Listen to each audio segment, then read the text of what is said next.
ijoro rikubye bose bazabasaba imbabazi kubera ubwo ngo barapfa mu ijoro. Izuba ryarasa mu gitondo, mu ijoro hari utabusenga ntimubizi. Mu ijoro abantu bose bazabasa n'abanebwe. Yego mana, yego ni gitangaza. Ari amasengesho abiri kabisa, abantu bose bakambira isengesho ryo kurya kubera ko yo birya nabi bikamuhitana, n'isengesho rya nijoro bene uko mu ijoro kubera ko mu ijoro nyine imyuka mibi irakora mu ijoro. Abantu bose bazi ko mu ijoro bashobora gupfa. Umuntu apfa ku isaha Imana yamugeneye, ntiwicwa nijoro. Noneho kubera ubwoba bwa nijoro biza bituma benshi basenga. Ntiwumva iyo basenga quelque part baba banihanye kugira ngo barare neza barebe ko baramuka. Bwaki izuba ryava agasara gapagana kaba kwebegwa ibyamubayeho. Ni ukumanga barero bashaka kurarayo ariko ntibashaka kwirirwayo. Ariko inkuru nziza ngufitiye, twebwe twarinjiye muri Yesu tugerayo indani, ngo arangiza arakinga mu izina rya Yesu, ntaho nonyura ngo nsohoke. Ndashimira Yesu ngo watekereje ko ndi uwo kwizerwa, akangabira umurimo we, kandi narabanje kuba umutukanyi n'umunyarugomo, ngo ariko Imana kuko ari umutunzi w'imbabazi yarabyirengagije. Nari mu mwijima ukabije, Yesu aramurikira. Nari mu mwanda uteye isoni, Yesu ankuramo. Nari ndushe nguyu mwuma, Yesu araza ati ngwino mwana nkunda kuruhure. Aka kantu watekereje ko ndi uwo kwizerwa, habe nanjye ubwanjye Pawulo ntigirira icyizere, ariko umwami Yesu akanyizera nanjye ubwanjye ntiyizera. Uri muri twe, uri muri mwe, arakomeye kuruta uri mu bisi rwose. Tibahuye abo bantu. Reka duhaguruke dufashe za Bibiliya zacu twinjire mu ijambo ry'Imana ry'uyu munsi. Ndavuga akantu gato, ariko nababwiye ko ijambo tugiye kuganira uyu munsi ari ijambo Imana yaduhaye ry'uyu mwaka wose k'itorero, icyifuzo cy'uyu mwaka wose ari iryo sengesho ry'uyu mwaka. Abafilipi 3, ndahera kuri 7 ngeze nishangeze ku 10, ariko ku 9 nababwiye ko ari ryo jambo Imana yambaye ry'uyu mwaka nk'itorero ryacu tugenderaho. Ku 9 nyamara ibyarinda mu yanjye nabitekereje ko ari igihombo ku bwa Kristo, ndetse n'ibintu byose mbitekereza ko ari igihombo kubw'ubutunzi butagira akagero, ari bwo kumenya Kristo Yesu. Kubw'uwo nahombye ibyanjye byose, ndetse mbitekereza ko ari amase kugira ngo ndonke Kristo. 9 kandi mboneke ko ndi muri we. Ngiki icyifuzo cy'uyu mwaka cy'itorero. Kandi mboneke ko ndi muri we, ndafite gukiranuka kwanjye kuva mu mategeko, ahubwo mfite gukiranuka mfite kugira gute ukuzanwa no kwizera Kristo, ariko gukiranuka kuva ku Mana guheshwa no kwizera, kugira ngo menye n'imbaraga ze, n'imbaraga zo kuzuka kwe no gufatanya imibabaro ye, no kujya nshushanywa no gupfa kwe, ngo ahari ngere ku muzuko w'abapfuye. Ahari ngere ku muzuko w'abapfuye, mbese nzabone mpakandagiye. suko amaze guhabwa cyangwa ngo mbe maze gutunganywa rwose, ahubwo ndakurikira. Ubu turi muri kuruse twayitangiye uyu mwaka, kugira ngo ahari mfate icyo Kristo yamfatiye. Bene data, sinibwira yuko maze kugifata, ariko kimwe cyo nibagirwa ibiri inyuma ngasingira ibiri imbere. Iki nicyo twaganiriye ku cyumweru, kwibagirwa ibiri inyuma kahise kugira ngo tubashe gusingira ibiri muri kazoza. Dore urukundo rwatumye mfera, ibyaha byabihamba mumva, maze arazuka rwambuze nase nagaruka, nzamushimira ibyo.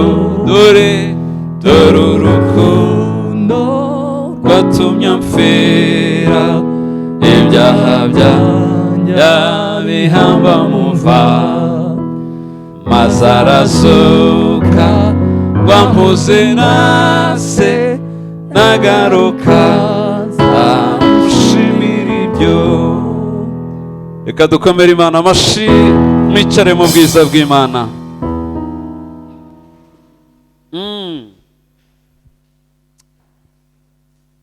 Aha, ijambo ni irihe? Ni iri ngo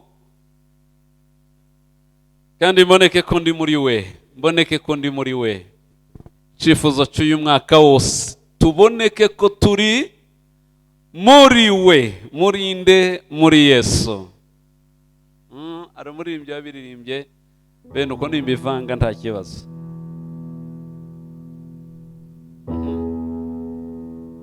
Ni muri we, ni muri Yesu wabona amahoro. Ngo ni muri nde? Ni muri we, ni muri we, muri Yesu. Kubera iki Pawulo yasenze gutya kandi yabyifuje? Mboneke ko ndi muri we, ntakigira gukiranuka kwanjye. Pawulo yamaze imyaka myinshi agendana gukiranuka kwe, akura itegeko n'ibyanditswe. Gukiranuka kumwemerera kwica abantu bagapfa. Gukiranuka kugendera gusa ku imihango y'idini y'Abayuda. Ariko bukeye ahura n'umwami Yesu. Mana, ndasenga ngo uyu mwaka Yesu wahuye na Sawuli ahure n'abagabo b'i Rwanda mu izina rya Yesu. Yesu w'i Damasiko wahuye na Sawuli akamuhindura Pawulo, ahure n'abagore b'i Rwanda mu izina rya Yesu Kristo. Rwose niwe wenyine wagira gute? Wabasha guhindura abo bagabo. Sawuli yari ikinani mu bagabo. Sawuli yari ikibazo mu idini. Sawuli yarateye ubwoba mu migenzo y'igifarisayo, yarabyirataga ku rwego rukomeye. Akumva ko ari ibyo bavuga gukiranuka kwa Yesu, agatora amabuye akabatera, akavuga ati oya, nukwambara neza ibintu bimeze uku nuku, hanyuma ukagendera muri ibi, nturyibuka ugakora, niho uzaba ukiranutse. Ariko bukeye Yesu w'i Nazareti aramwiyereka. Urya yarwanyaga mukubita hasi mu muhanda. Mwabagabo mwe ntimugategereze gukizwa ari uko Yesu yabakubise mu muhanda. Mwabagore mwe ntimugategereze guhinduka ari uko Yesu yabakubise he? Mu mihanda. Niko bimera. Iyo umuntu yananiranye hari igihe amukubita umwereka kabisa. Urashaka umwereka wa Yesu? Ndebera yamukubise umuco mu maso. Umugabo kuzuba riva nkiri arahuma. Ni gute bakongerera umuco aho kukongerera kubona ukakongerera ubuhumyi? Niko bigenda. Mbere yuko uhumuka amaso y'umwuka, biba ngombwa ngo ayakamera banze yicwe. Sawuli baramurandata atabona, agenda atumva atabona, baramutwara iminsi 3. Yesaya amubwira ati nazutse mu minsi 3. nawe ndakuzura nyuma y'iminsi, urahumuka nyuma y'iminsi 3 urasa n'uzutse. Niyo Paulo yabivuze ngo muri cyo gituma nge yambonekeye ndi nk'umwana w'icenda. Narabivuze umwana w'icenda yavuze, no kuvuga ko rwose biraza umwana w'icenda n'umwana nyine uzupfa kwaduka zaza tu. Abana b'icenda mu mbabarire muri ahanga ndabona imbere yanjye benshi b'icenda, genda uwa 3. Ab'icenda barahari bande ba Francine n'abandi n'ab'icenda. Umwana w'icenda nta uzi umusengera, ibyo mu byumve neza. Umwana w'icenda azayizana nta inde ushaka ku mavi ngo asenga byari uw'icenda, ko basigaye basengera kuri 3. ngo iteka urakoze abumpaye biraranga urakoze ngahe noneho ndebera abantu batangira gusengera ubu ngo bahagarare kuri Mana rekera abo gose 3. Uw'icenda se ninde wamusengera? Ahubwo wabageze hamarira n'amaganya benarya y'igitangaza. Akase kaje gute kandi? Ako nagaca mu ryahumye, aka nakazanwa n'umugambi w'Imana gusa, aka nakaza mu bushake bw'Imana yonyine, aka ntigasengerwa n'abantu, aka nakazanwa n'ijuru ryonyine yo rigakeneye. Mwanyemerera tugakomera Imana amashi kwibikora. Dahuye n'umugore w'umusirikare rwose arambwira ati icyifuzo kinzanye umunsi urakizi? Nti kirakomeye. Imana nyirijuru kandi izi kwizikumva usengera inda nkazongera gutwara indi nda uzaba warananiwe. Ngewe gute se nta wundi mwana nkeneye nasengeye kuri 5 ndiyahagarika none 6 numva ngeze kwa 7. Naramusengeye biranga n'umunana aravuka, ndasubira ndamusengera biranga n'uw'icenda aravuka, arababara araruha aravango n'urusengero sinzongera gukandagirayo. Gutes ati rwose uyu mwana nta benuko. Aha, Paulo nicyo gituma avuga rero ndi nk'akana kaza kadakenewe rwose kagasana kabatorotse. Sinari nkwiye kuba imwe mu ntumwa, ariko kubera ubuntu bwa Kristo, bitewe n'ibyaha n'amanyanga nagiraga, kuko nari mubi mu babi, araruha aravango mu banyabyaha nduwe inyuma Paulo. Ariko ngarangiza aravango namenye icyatumye mpamagara. Yampamagaye Paulo w'ikinani kugira ngo bitere kwizera abanyabyaha, bamenye ngo yababariye Paulo. Natwe izagira gute nimba yarababariye umwicanyi Paulo? Bizorosha imitima y'abanyabyaha bose, nabo bizere ko bazababarirwa. Ati namenye ko ari cyo cyonyine yabikoreye, atari ko kugira ngo inshobore yakoresheje ibintu nka 3. Nuko ngo yanteye urukundo rutaramfata, yongeraho kwizera kutaramfata, ikubitamwe ibyiringiro. Iyi migozi 3 niyo yamfashe Paulo ndagaruka. Iyi migozi izagufate mu izina rya Yesu, winjire muri Yesu utazavayo rwose. Amaze gufatika niho yahise akubita disikuru ye, arabangwa birata ko bakomeye. Nta ukomeye kunduta Paulo. Abirata idini abo ni barudogo ndabaruta. Ndi umuyuda w'abayuda, umufarisayo w'abafarisayo, umwana wakebwe ku munsi wa 8. Kuby'idini ndi inyangamugayo, sinica gusa natoteje abizera mbahora kwica idini. Ngo arangize sinebyo gusa, ati nizi bihambaye ndi umunyabwenge, bimwe nabyigiye mu maguru ya Gamariyeri, umuhanga wari uteye ubwoba muri icyo gihe. Ninde wundi wigiye ku ishuri rye atari nge Paulo? Ariko munsi ngaje kuvuga ngo nakwirata nabarusha, ngo ariko kuri none sinabacirata ibyo, ngo nguko nyamara ibyarinda mu yanjye nabitekereje ko ari iki byahindutse ubuhombe kubw'uwo Kristo. Kristo ni umugabo uzuhombya abagabo, Kristo ni umugabo uzuhombya abagore, Kristo ni umugabo uzuhombya imisore igahomba amabwate agezweho kandi abandi bararayo, ariko bakayibagirwa akaba umugani, ahubwo bakarara mu cyumba cy'amasengesho.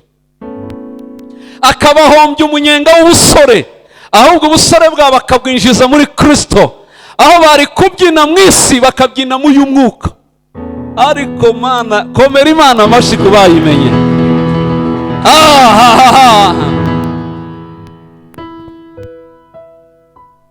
Rwose abari havuga ati sinico gusa, ahubwo ibintu byose byagiraga inyungu kuri nge Pawulo. Sigaye mbibona icya mbere ko ari ubuhombe, icya kabiri gitangaje ati sigaye mbibona bimeze nk'amase, ndabigereranya n'amase.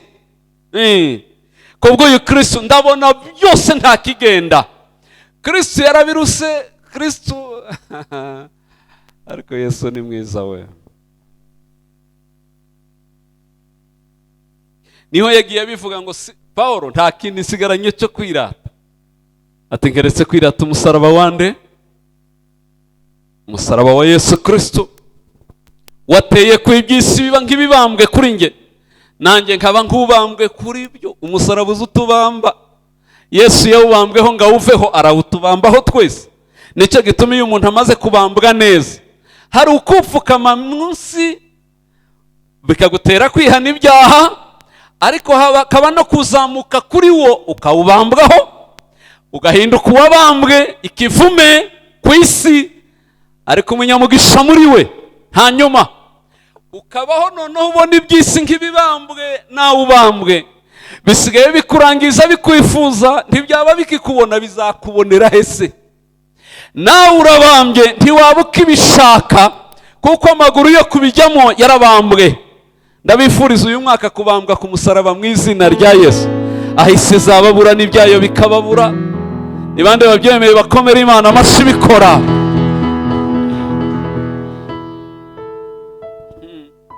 Ndashima umusaraba, ndashima ya mva nziza, ariko cyane cyane ndashima umwami Yesu. Ndashima we, ndashima umusaraba wa Yesu, ndashima ya mva nziza, ariko cyane cyane ndashima umwami Yesu. Ngarangiza aravuga ngo ndashimira Yesu ngo watekereje ko ndi uwo kwizerwa, akangabira umurimo we, kandi narabanje kuba umutukanyi n'umunyarugomo, ngo ariko Imana kuko ari umutunzi w'imbabazi yarabyirengagije. Nari mu mwijima ukabije, Yesu aramurikira. Nari mu mwanda uteye isoni, Yesu ankuramo. Nari ndushe uyu mwuma, Yesu araza ati ngwino mwana nkunda kuruhure. Aka kantu watekereje ko ndi uwo kwizerwa, habe nanjye ubwanjye Pawulo ntigirira icyizere, ariko umwami Yesu akanyizera, nanjye ubwanjye ntiyizera. Aravuga ati uyu mugabo ndamushimira. Iki kintu nta muntu wicaye muri izi ntebe utakagombye kuzayibaza iki kintu, ngo namara ahagarare no mu muhanda byiringi, ugeze no mu muhanda hagati ngo vuye ngo ndashimira Yesu watekereje yuko ndi uwo kwizera, akagira gute? Akanga. Reka mbabwire umurimo w'Imana. Umurimo w'Imana ni uwe. Umurimo w'Imana ni ukwizera uwo yatumye. Muri Yohana 17 ngo ubu nibwo bugingo, ngo nuko bamenya wewe Mana imwe, bakamenya n'uwo watumye ari we Yesu Kristo. Nta kirenze umurimo w'Imana kiriho. Kuba yarakwizeye ngo ikangira umukozi wayo ngo nyikorere. Twese icyo cyizere rero kitugiriye. Okay, ngahe subiza amaso inyuma. baso na basokuru wawe iwanyu barakijijwe? Ese ufite ibisekuruza byari byaramenye Yesu, cyangwa agakiza karakongobose kikubita kuri wowe gusa? Hano barahari rwose bameze nk'ingurukizi, nta handi agakiza bigeze, ari we mfura mu gakizi wabo. Aba bantu yaba nari mwebwe, buri mwisho kwezi bampamagara nka babiri tukaja kwiyakira ahantu, twamara tugasirimba nta senti ihari, muza mubinanirwa ihari, mugasirimba ntayihari, hanyuma mukabyina byaba na ngombwa mukiyakira mukotsa n'inkoko, mwamara mukafata n'amafanta mukanywa, mwarangiza mukabwira abantu ngo muzi, nibabaza ati se ko aka gafete nakiki, mukababwira ngo iwacu aho tuvuka nitwe ba mbere bakiriye agakiza, aho nta wundi urakakira iwacu, nitwe mfura z'agakiza. Aba bantu barahenze, aba bantu barahenze. Ni bande bameze uko mpaye mvuga baraha bamanika amaboko? Ninde muntu uri imfura iwabo mu gakiza, adafite se wakijijwe, adafite nde, ari we kahereyeho? Arahara, azamura ukuboko. Oya ni muyamani ko murayamanika buhoro, ariko ni igitangaza. Ari mwe ba mbere batangiye gukizwa iwanyu, ari mwe ba mbere rwose, ari mwe ba mbere. Aba bantu ni mwakomera amashi menshi menshi menshi menshi menshi. Ica mvumwami akangezi Gorigota we, karuhukira mu gicucu cy'umusaraba, kitegereza itegereza nazamambo kumana, ngahera ko ndirimba shimwa yewe Gorigota, shimwa shimwa shimwa musaraba nkunda, shimwa nawe wamva nziza, ariko cyane na n'umwami Yesu. Abageze i Gorigota dukomere Yesu amashimwe. Aka kantu karansiga iyo ntekereza ngo nari mwene nde kugira ngo Imana impa agakiza, habe nako mfite ntibiterwa ngo nuko data yaragafite, kuko barabafite base bagafite ariko batakabonye. Gusa wa mugozi wafashe Pawulo ariwe Sawuli niwo twese wadufashe, iratera muri generation y'abahungu, iratera irabahusha, bamwe barakwepa abandi harabaza bagasimbuka bakagasiga, agatera umugozi w'urukundo akawusimbuka akanga gufatwa. Ariko igitangaza nge narasimbye uramfata, nawe warasimbye uragufata. Niba wicaye aha nuko uyu mugozi wagize gute, wagufasha. Iyo utagufata uburi igipagani kiri hariya hanze, rwose ubu uri umwana wo kurimbuka. Abantu bo kurimbuka baragenda mu mihanda barahari, nuko abantu batabizi. Benshi bibaza ngo abantu bazarimbuka barapfuye. Ninde wabikubwiye? Barimbuka bahagaze bagenda barya, bakabyara bararimbutse, bakabaho barari ari abana. Yesu yaravuze ngo aha muba wampaye nta numwe wigeze utakara, ngo ngeretse wa mwana wo kurimbuka. Barararanaga, barasangiraga, baragendanaga ari umwana wo kurimbuka. Kubera iki? Urugero rwo kwinangira kwa Yuda rwari ruhagije ko yinjira mu bana bo kurimbuka. N'ubu turafite bene wacu benshi binangiye, turafite aha duturanye abaturanyi bacu binangiye rwose, bari mu cyiciro cy'abana bo kurimbuka. Ariko Yohana aravangwa, ariko mwebweho, na Pawulo yarabivuze, muri ishanga ryatoranijwe abami, abatambyi b'ubwami, ab'Imana yaronse. Ngo arangiza avuga iki? Aravuga ngo mwamaze kuva mu rufu, ubu mwamaze kwinjira he?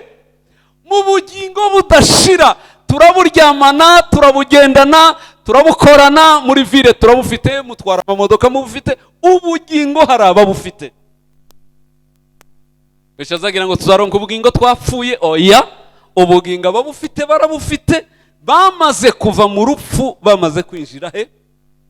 Nico gituma ikikubwira bene abo niki, bagira inyota y'ubwami, bagira inyota y'agakiza, barambirwa ko abera baterana. Niyo amateraniro yatinze barahagira nginga zinyotewe. Abo bakumbura ibicaniro byera, abo bakumbura Bibiliya, akayikumbura Bibiliya yayisoma kananirwa kuyivamo. Abana bafite ubugingo buhaye bubatembamo.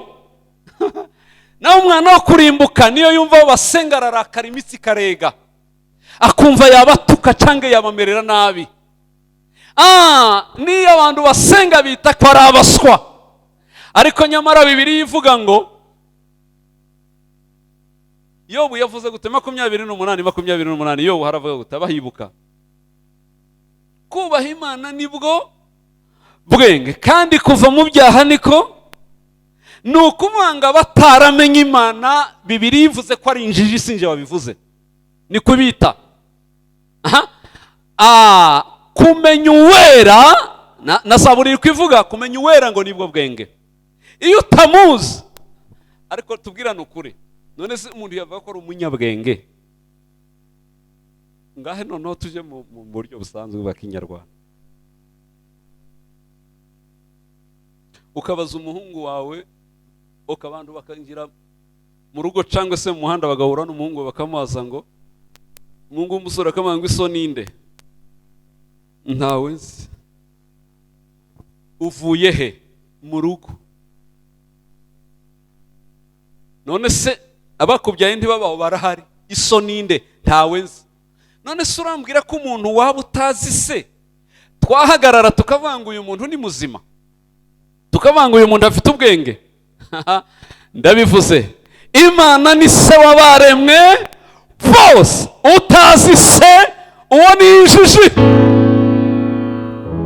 Kuko nuhura n'umunyarwanda akubwira ko atazi se kandi se ahari yaramureze, rwose uzitonde, cyangwa umufasha umuheri ifite umujane mu bitari ndera, afite ikibazo gikomeye.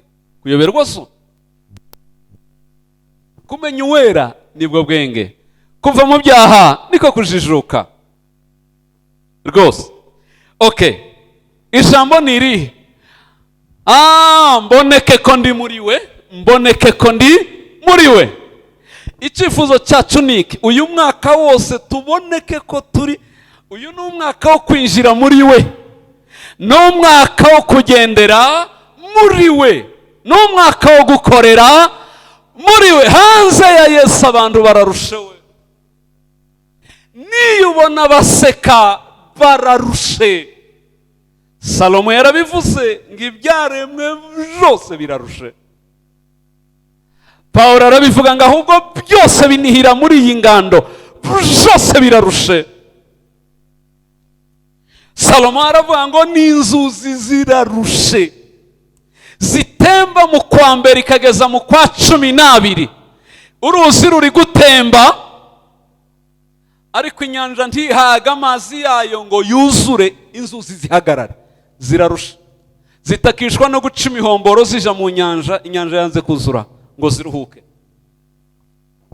Umuyaga urarushe, urahuha ukajya iburengerazuba, mu kanya bakawugarura ugasubira iyo watangiriye ukongera ukagaruka. Byaba ngombwa ukarakara, iyo warakaye uratsinda amazu n'ibiti, uraritura imisozi iyo warakaye. Ariko nushaka urakare ni umuruho w'ubusa, nanone urakomeza hahandi. Salomo aravuga ngo ubwenge bwinshi ngo burarusha, ahubwo ni ubusazi. Kuko yagize ubwenge agerageza kwiga iby'ubwenge, aravuga ati ahubwo noneho biranshajije rwose. Ariko ngaje kuvuga, aravuga ngo indunduro ya byose wubaha Uwiteka Imana yawe, wubaha Uwiteka gusa, ikiruta ibi byose. Okay, narimvuze iki? Kuba muri we, icyambere kuba muri we biraturuhura, bitanga kuruhuka.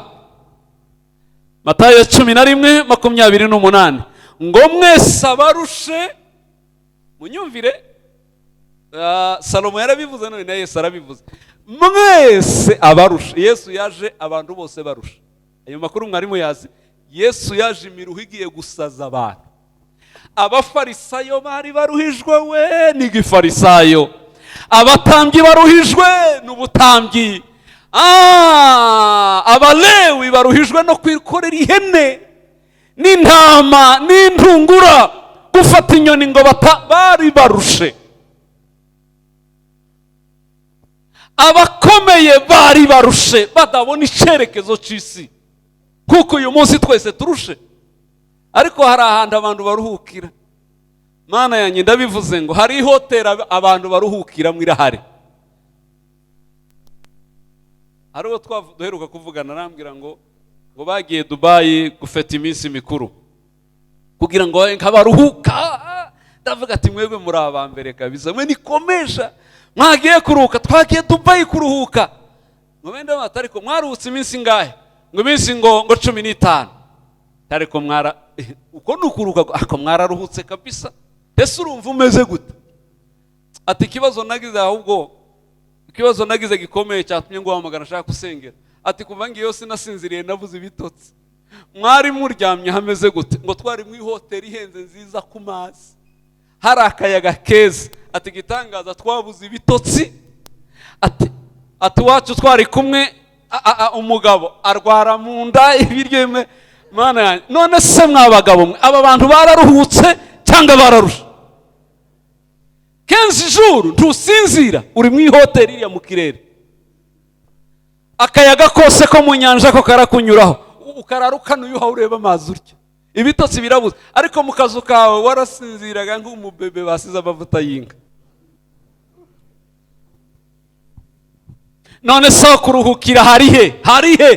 Nta handi hariho. Ikindi ushobora kuruhura amagufwa, ukaruhura inyama n'imitsi, ariko ako karuhuko ndigashaka kuruhura umutima rwose. Hari n'abantu bagira ikibazo baza batongana n'Imana, bayimereye nabi, barashaka kuyimena umutwe ngira ngo nuko batayibona. Kubera ikigewe utambaye ubutunzi nk'abandi ngo nanjye nzamuke, uzicarane n'abatunze byinshi muganire wumve stress irabamaze. Ariko nubona inzu yanjye nkaryamamo. Hari abaryama hejuru mu ya 7 iriya hejuru kandi ari yabo, akarara kanuye haya abari inyenyeri hariya mu idirisha. Kubera iki? Inzu ntiyatanga amahoro, habe n'abana ntibaza batanga amahoro yo mu mutima, habe n'amafaranga. Amafaranga ahubwo njyewe nasanze azahahamura. Keretse iyo ufite umutima uturije mu Mana, iyo uturije muri Yesu. Ariko iyo udafite amavuta, udafite umutima uturije muri Yesu, amafaranga arahahamura. Siritu noneho yakiza bwa mbere urasara. Nigeze kubabwira umunsi wa mbere mbika amafaranga menshi, naraye mbona buraca, narasinziriye ngewe. Ibujumbura hariya mu Kinindo naraye nkanuye gutya rwose, nza ndyama ntinze rwose ntinze pe, na saa 8 nshaka guhera cyangwa saa 7. Ariko iyo ndyamye sinzi ko nshobora kuticura, nicura bwakeye. Ariko narumiweho nicuye nimba ari 6. Nagira ngo nsinzire gutya, umuyaga wahuha. Ariko ibisuma i Burundi niko babyita, ibisuma byikoreye inzu, abajura barayikoreye kweri. Bamenye ko mfite aya mafaranga no kuva mu mujyi wa Bujumbura ngere mu Kinindo nafashe imodoka 3. Nagiye muri bisi nkabona bose bari kundeba, naho ko barandeba kubera mberuka gusohora indirimbo video. Ngewe undebye byose, ariko Mana ubu barayabonye, dore bayabonye, kuko yari menshi amwe nayatekeye hano, andi nayatekeye hano, ikoti rirabyimba. Ori byimbe aho nyuze hose nkabona barandeba batari ko Mana dore n'uyu yarayabonye, guse ndagira gute ngakata. Ndaruha bisi nyivamo njya gufata taxi voiture. Ngoje kuyifata mbona nyira yari kundeba cya arandeba ca, iki naco kigenze gute? Uyu nawe dore uyu se nawe arayabonye, nanze kwicara imbere nicara he inyuma, ngende mureba mwiruga atandeba.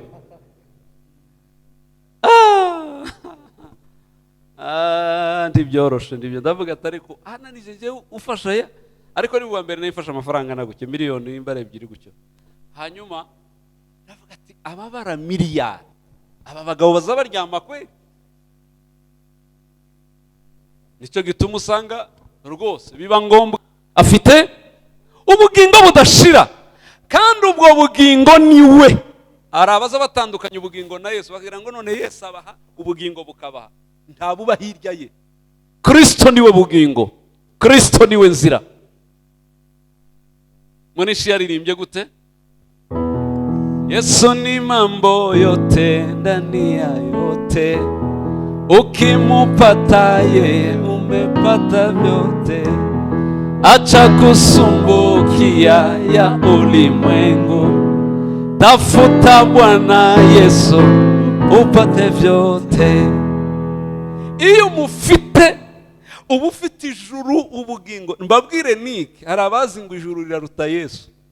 Arariruta inshuro zitabarwa, kuko niwe wa ikibumbano nticanganya agaciro n'uwakibumbye. Ijuru ryarabumbwe kuko isi yabumbwe, wabibumbwe ni Kristo wenyine. Rero ntugashake kugereranya ijuru na Yesu.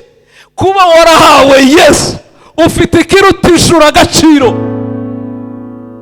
Niyo jambo nabonye ryiza ryanejeje mu buhamya bwa Dr. Kigabo, aho yavuze ngo abavuga ngo abanyabwenge ntibazajya mu ijuru, ngiwe azajyamo kandi n'umunyabwenge yarize. Ngo ibituma abandi bajya mu ijuru ngo nawe yarabironse arabifite. Urumva bene uwo mugabo afite ibyiringiro bizima bimwemeza ko icyo yaravuze si ikindi, Kristo utwara abantu mu ijuru ndamufite. Kuba mfite Yesu, ijuru byararangiye. Mujye musengera kuba muri we kandi mugumemo. Hari abazabirirwamo ntibararemo, nicyo kibazo. Hari n'abararamo baca bagasohoka. Iyo ijoro rikubye bose bazabasaba imbabazi kubera ubwoba ngo barapfa mu ijoro. Izuba ryarasa mu gitondo, mu ijoro hari utabusenga ntimubizi. Mu ijoro abantu bose bazabasa n'abanebwe. Yego mana, yego ni gitangaza. Ari amasengesho abiri kabisa, abantu bose bakambira. Isengesho ryo kurya kubera ko iyo birya nabi bikamuhitana, n'isengesho rya nijoro bene uko mu ijoro kubera ko mu ijoro nyine imyuka mirakora mu ijoro. Abantu bose bazi ko mu ijoro bashobora gupfa. Umuntu apfa ku isaha Imana yamugeneye, ntiwicwa nijoro. Noneho kubera ubwoba bwa nijoro biza bituma benshi basenga. Ntiwumva iyo basenga quelque part baba banihanye kugira ngo barare neza, barebe ko baramuka. Bwaki izuba ryava agasara Bapagana kaba kwebegwa ibyamubayeho. Ni ukumanga aba rero bashaka kurarayo ariko ntibashaka kwirirwayo.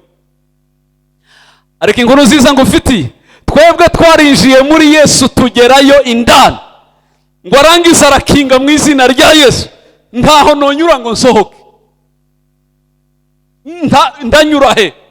Narinjiye ngo ngereyo barakinga, bankingira nayo. Ariko kugira ngo hakingwe niwe uhikingira, si Yesu hakinga. Narababwiye ngo muri Yesu ni nko mu gihugu, kwinjira muri Yesu ni nko kwinjira mu Rwanda. Ushobora kurusohokamo aho bishakiye bene uko. No muri Yesu winjira aho ushakiye, ushaka gusohoka agasohoka, ntakinga kabisa.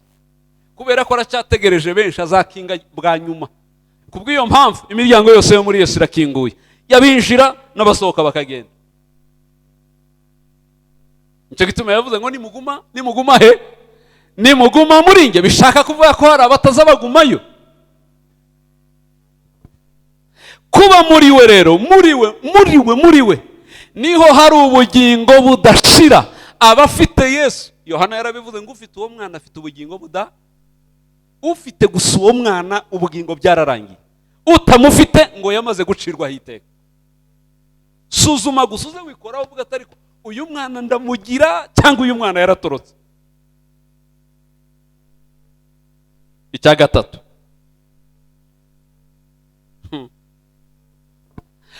muri we niho mu byishimo byose. Mana, muri Yesu azatuma abagabo bishima bakarira. Umugabo akishima akarira ataburaye ntaco yabuze.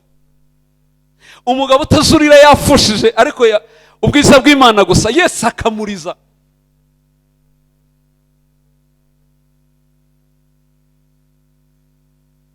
Niho mu byishimo byose.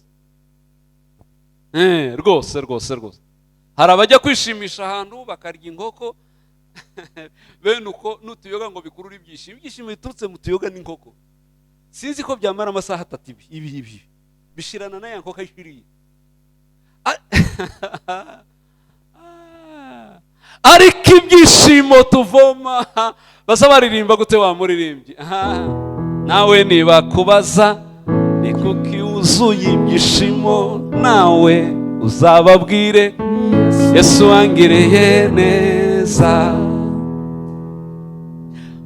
Mwabantu icampa Imana ibaha ibyishimo bizajya bigeraho n'abantu babaza ngo mwarasaze cyangwa mwaracanganyikwe muri bazima. Mwishime iteka. Niba kubaza ko ngurusha amafaranga, wishima ute wewe kuza undusha kwishima? Umukiriya yananiranywe n'umugore we bakize barara muri etaje. Umukene uba munsi yabo mu kazu kasenyutse kari aho ngaho k'amabati asadutse, ahandi ari ibyondo n'ibyatsi. Abona baza barya ibijumba imbere y'inzu, ntibagira saro yo saramanje, nta makuru yayo bazi. Ibijumba bakabirira imbere y'inzu, bakabirya baseka, bene we agatera igipindi bakabanza bakabihagarika. Induru ikavuga baseka, bakubitanaho bishimye. Ngo barohe wa mukiraro babwira umugore wa madaha, tureke kwihagararaho ngo twikomeze twarashize. Tuje kubaza bari abantu, nibo baza basetswa n'ikiburiye. Ko tubarusha ubutunzi, tubaheza, ariko reba uko bameze. Ngo bashike basanga barakijwe bazi Yesu. Baza barya ibijumba bakanywa amazi. Ibyo bikaza bisanga umwuka wera yarabuzuye muri bo. Hanyuma agasanga bagira ibyishimo n'amahoro. N'ubu bagira ubushakashatsi muri iyi Afurika, basanga bafite Yesu n'agakiza kukuri, apana babesha. Basanga aribo babayeho neza kurusha abandi, kandi aribo bakenye badatunze. Nigeze kuba ubuhamya bw'i Burundi, aho nagiye gusengera umuntu ufite etaje zurari hejuru, afite security ruzuye ahantu hose, hanze hose. Ariko ambwira ngo sinza ngoyeka, sinza nsinzi, nta dutotse. Tese kubera iki? Ngo ngira amawazo menshi, amawazo yiki. Mbese azatekereza iby'isi yose akabikurura, yari ibitotsi biragenda birashira. Hanyuma za gutungurwa ngiye mu cyaro kubwiriza mu misozi, muri rirare hejuru.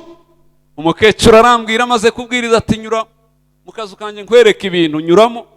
Ngo ngeremo nsanga nukuri winjiye udutebe katurya baza bita gasonga bugari, tujya bicaraho baterateranije, nitwo yicaraho n'akarago gashashaho, azatekeraho, hari amashiga y'amabuye aho.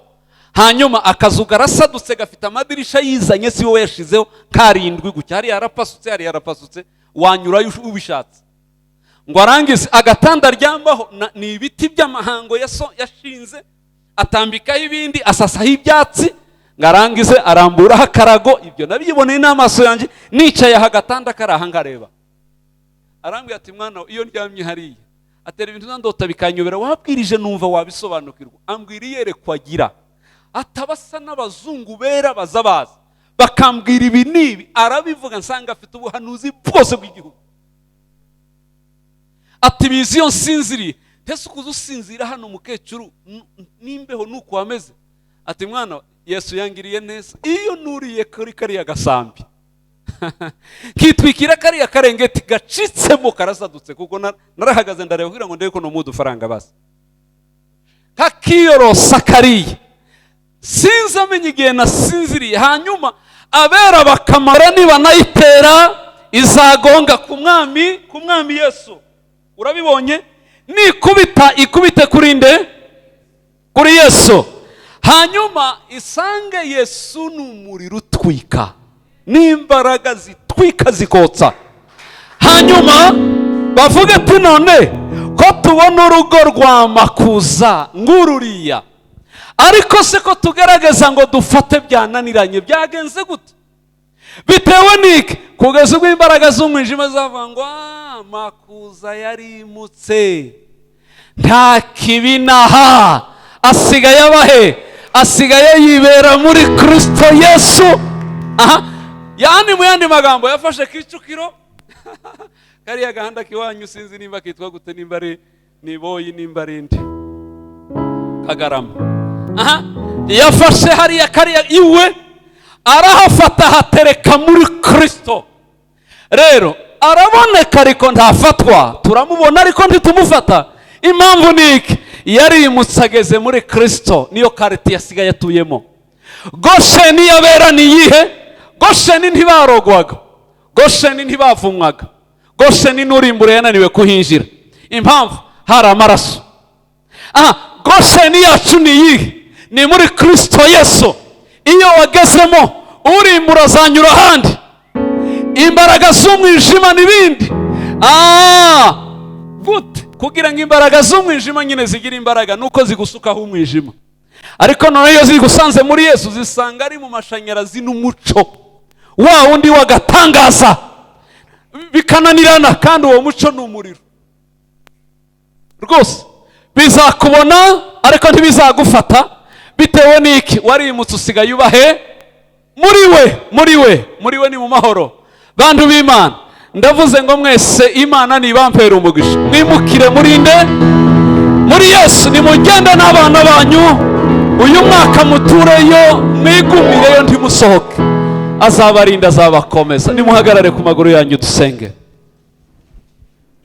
Nicyo gituma naririmbye akaririmbo kamwe, muri we ni mu mahoro kandi turidegembya, ibyago ntibintera. Yesu we umpumurize, ibihe ntibikomera. Yesu we unkombeze, muri we ni mu mahoro kandi turidegembya. Komera Yesu amashyi, ni mwiza kuba muri we rwose. Azaturinda. Zamura ibiganza twinginge tumubwire ngo nkeneye kwimuka n'urugo rwanjye, nkimukira muri Yesu. Uyu mwaka nkeneye kwimuka n'abana banjye, nkigumira muri Yesu. Nkeneye kwimuka na bene wacu, tukigumira muri Yesu. Aho isi izatubura, abanzi bakatubura, ubugome bukatubura, imivumo n'ibindi bikatubura. Oh Yesu we yafashe imbaraga zose, imbaraga zo mu bumana, izibumbira muri Yesu iramuduha. Yafashe amahoro yose, amahoro yo mu bumana, iyabumbira muri Yesu iramuduha. Ngaya amahoro, ngaya amahoro, dore ibyishimo n'ubugeretse ku bundi. Zamura ibiganza. Mana, mu izina rya Yesu, Mana imbaraga zacu, Mana kwera kwacu, Mana agakiza kacu, duhe kwimukira muri Yesu aho isi n'ibyayo bitazadushobora. Duhe kwimukira muri Yesu aho ubugome bwose butazadufata. Duhe kwibera muri Yesu, ubutavayo niho tuzatera imbere tukagubwa neza. Duhe kwimukira nta cyiza ko gutera imbere turi muri Yesu, tukabyara turi muri Yesu, tugatunga turi muri Yesu, tukiga amashuri menshi turi muri Yesu, tukubaka igihugu cyacu turi muri Yesu, imiryango yacu tukayubakira turi muri Yesu. Uturinde kuba hirya ya Yesu, uturinde kuba kure ya Yesu, utugumize muri wowe Yesu, aho tuzahishwa imbaraga iyo ariyo yose. Ngaho ukuboko kwiza k'umunyembaraga Kristo ni gutwikira abana b'Imana, guhindura amateka ya buri muntu wese. Abari abanyantege nke bahinduka abanyembaraga, abari abarwayi bakire gukira, abari barushe baruhuke, abari bananiwe ubashoboze, abo urugendo rwari rwananiye ubongera imbaraga.